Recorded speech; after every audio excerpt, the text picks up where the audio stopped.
Hi guys, I want to apologise for this video because I do have a nasty cold and my voice is a little bit weak and a little bit crumbly. So I do apologise, but I didn't want you to miss out on your course and your next week. So hopefully next week I'll be back to normal. But until then, hopefully you can understand this and I'll see you then. Thank you, bye.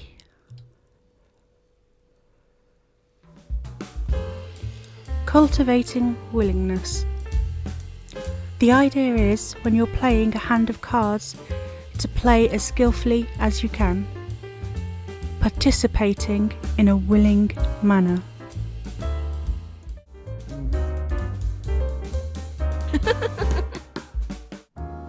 What even is willingness? Willingness is a word to describe how we might take action to improve our situation despite how we are feeling inside. Willingness is about doing what's likely to be effective for us rather than following our feelings and base desire. It involves acceptance of ourselves, as in the previous module, and our feelings and our situation as it is, coupled with an inherent desire to enact this change. Hi guys! Well, we're going to start with talking about feelings and following feeling. Emotions are very powerful and they will often trigger behaviours that we have associated with that feeling, that emotion.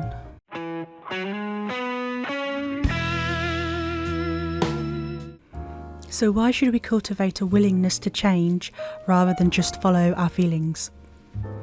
Well, when following our feelings, we are just seeing the world in one way, and it often is fitted to how we are feeling, to the mood that we are in. We sit on our hands when we need to act. We fight suggestions that might improve our lives, with phrases such as, "Yes, but..." When we cultivate a willingness, we accept and embrace the reality of the situation. We do what we need to do in each situation, regardless of what we might be feeling, and we open ourselves up to new ways of being and doing. So how does willingness relate to emotional first aid, and how is it going to help? Well, when we're confronted with emotional pain, we can respond in a number of ways. We can try to change the situation that's causing us pain. We can try to change the difficult feelings that we are feeling by using soothing, refocusing and improvement techniques. We can try to change how we are with the difficult feeling and how we react to them to reduce the suffering by using our accepting skills and our wise mind skills.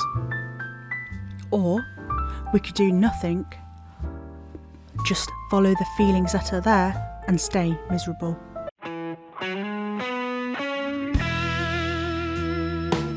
So quite clearly, acting willingly is going to make us feel better. So how do we act willingly? Well, we start by noticing our resistance and reluctance to using the skills, but not get caught up in the judgment of it. Rather, we will let things that matter to us dictate our actions rather than our feelings.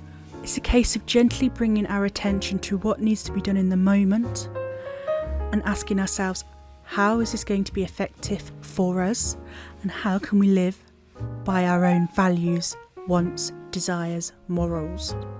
Like a garden, willingness is something that needs to be nurtured, cultivated.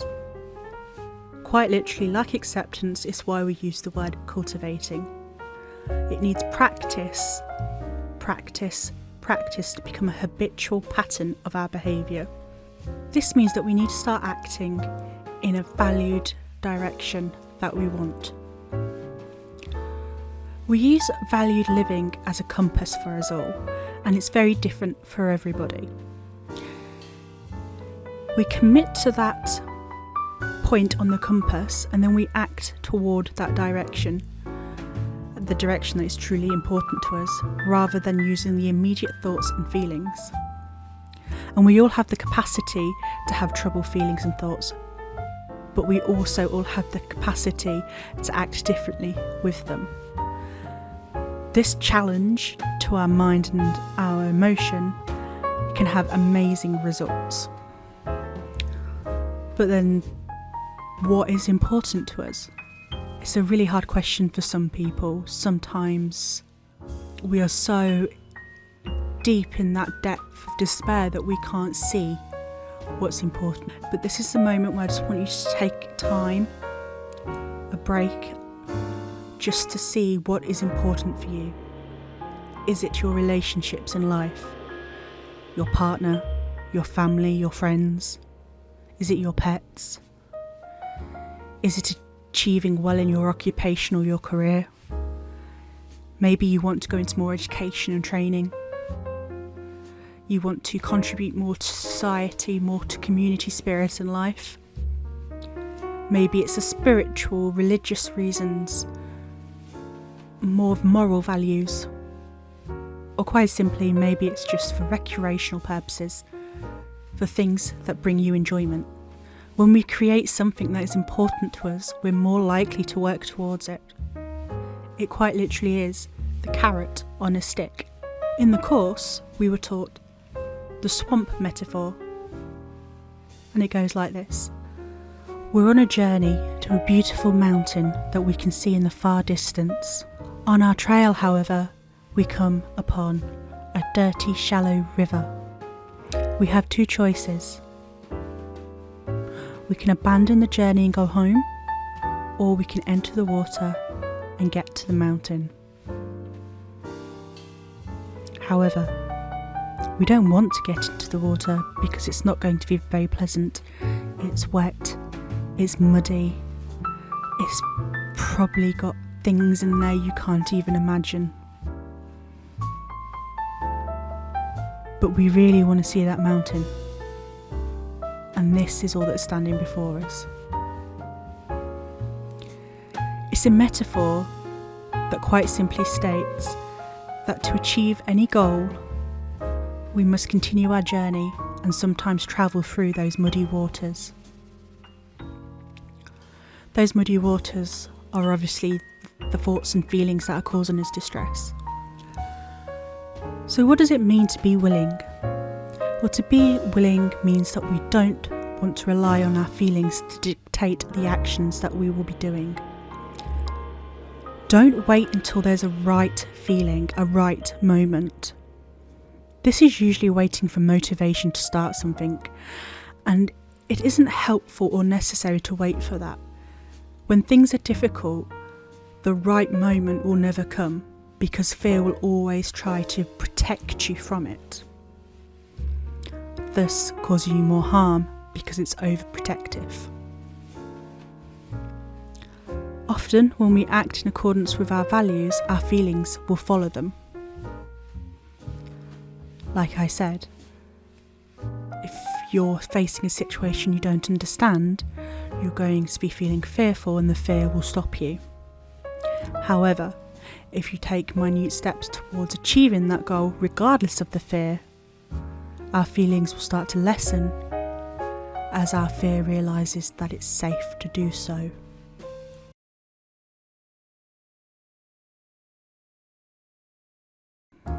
So this brings us to a little task, because you know I like my little tasks. So I want you to go grab a pen or a pencil, and I want you to pop the pencil end in your mouth like so.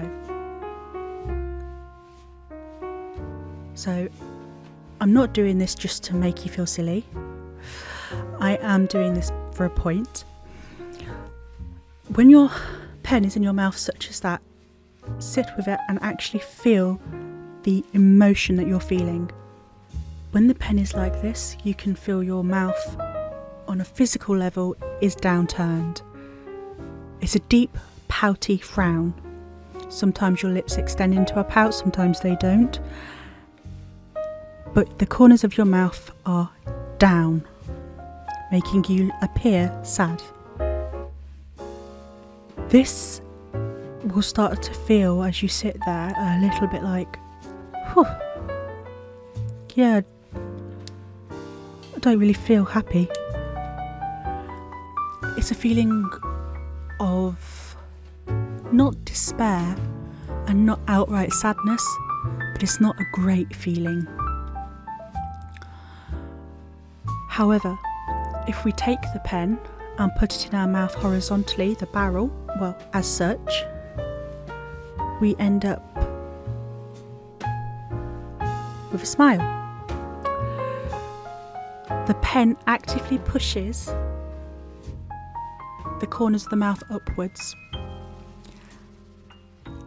and causes a tightness as well in the face, which we get when we smile. So if you take the pen out your mouth and give us a smile, our cheeks are pushed up, there's a tightness, there's a pulling on our face. Now pop the pen horizontal in your mouth again and feel the push of the corners of your mouth into the cheeks, and it gives you that smile effect. It seems really odd, but if you sit like that for a few moments, apart from, yes, you may feel a bit silly, you will start to feel not joy or anything like that, but you will feel a more positive emotion. This is on a hormonal level as well. When you're in a smiling motion, your body will start to release oxytocin, the happy hormone, the hormone that makes us feel alright, that makes us feel good, makes us feel like everything's achievable. However, when you're frowning, your body's ready to be sad, and that's where you start releasing cortisol. Cortisol is a stress hormone, and it will make us feel sad, angry, deflated. One of the great things you can do, particularly if you do a job or are just feeling particularly stressed at the moment, is concentrate on your levels of stress when you're working, particularly when you're working with things that you actively pop in your mouth, and it's usually office-based job or while you're at school. And when you're thinking, how do you pop your pen in your mouth? Most people will put their pen in their mouth or to their mouth in some way.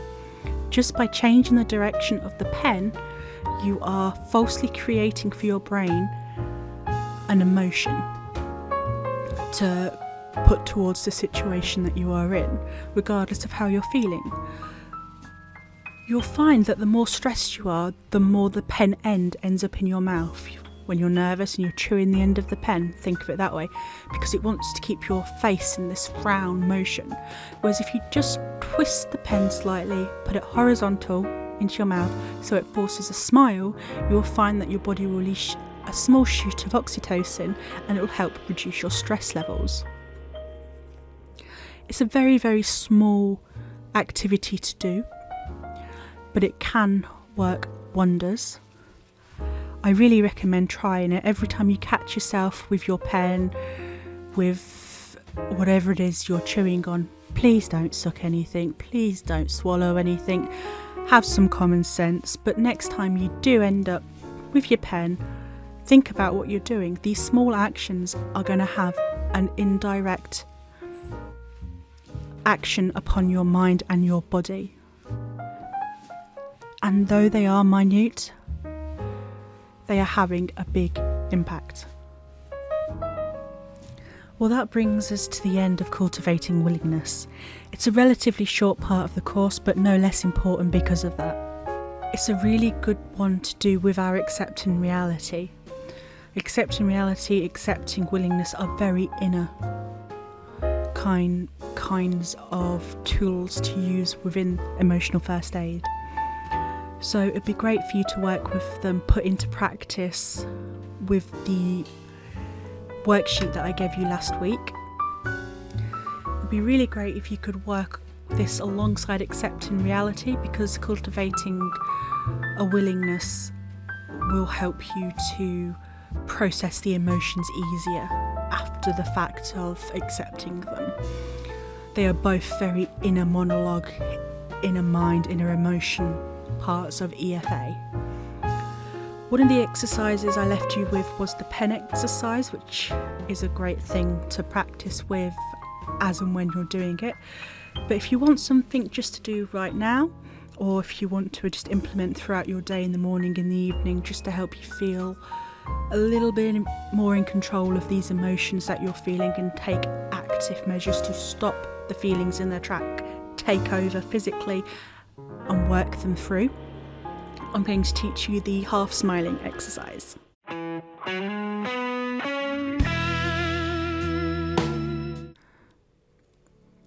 So adopt a comfortable, upright sitting position with your feet firmly planted on the floor.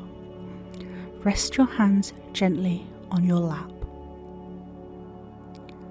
If you're unable to do this, get yourself in as comfortable a position as you can without making it too comfortable that you may sleep. I just want you to sit nice and relaxed. I want you to think of the muscles in your forehead and let them soften. Let your eyes flutter to half open or even closed, whichever feels more safe and comfortable for you. Let your cheeks and your jawline slacken down. Your teeth are no longer gritted.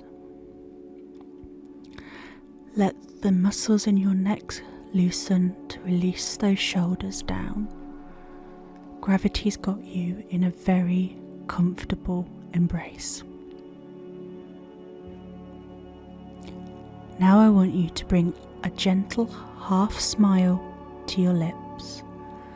Just let the corners of your mouth poke upwards, relaxed and gentle. Now hold that smile while through your nose you inhale gently and exhale just as gently.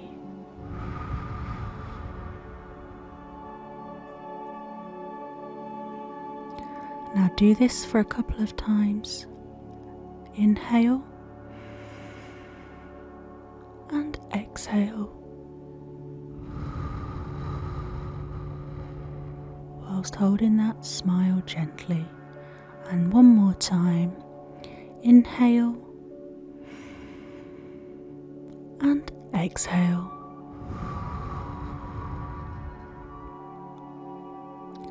Now you can do this however long you want, or you can just do it that amount of times. It's a great thing to start your day in the morning, even if you do it while having a wee. Whatever's best for you is just for a few seconds, a few minutes, holding that natural smile, breathing in and out to get that oxytocin, that gentle,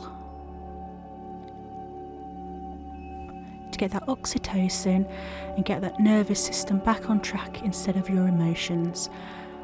And then you can start your day feeling just that little bit better.